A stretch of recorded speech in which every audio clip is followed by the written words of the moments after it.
To Yellen, the Federal Reserve is on day one of its two-day policy meeting, and while a rate hike seems very unlikely tomorrow, the big question on Wall Street is when we can expect to see one.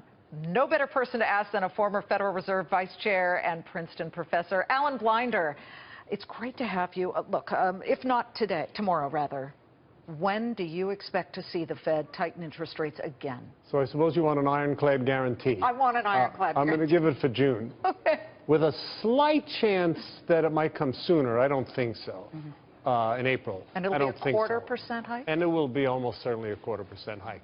That I feel most confident of. This, when they do it, they're going to move, at least for the early stages of this normalization, in the smallest increment, 25 basis points. Yeah, we got retail sales today. They were slightly better than expected, but still a contraction. Yeah. However, we've gotten first-time jobless claims every single week. They look pretty good, under 300,000.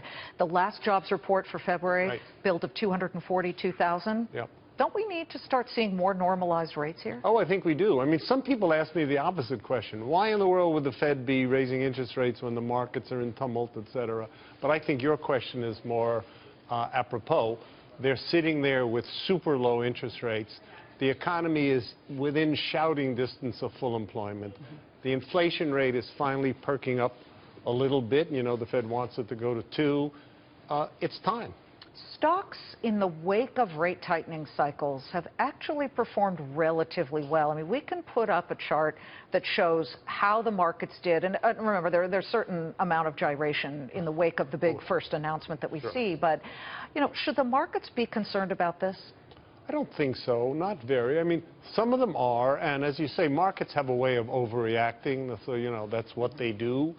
But sitting with interest rates near zero in the current macroeconomic conditions is abnormal. And the Fed, you know, the Fed uses the word normalize. That's what they're trying to do. They're not, by the way, this is important, trying to give the economy a kick down the staircase because it's too strong. That's not what's on their mind. Well, the Bank of Japan punted today. They left rates unchanged. However, they have announced that they're going to have worse economic conditions coming up. So much for negative rates. You don't advocate that we should ever see that here, do you? Well, I don't know how to answer that question. I do if the economy needs it. Right now, the economy is looking pretty good, and the Fed's going in the other direction, tightening a little bit. Can I hear you say we don't need negative rates? We don't need negative rates.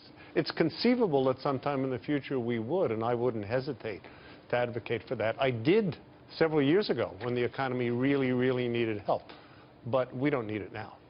Do you feel that there's too much pressure on the central bank here in the United States to do the job that Congress should have done a long time ago?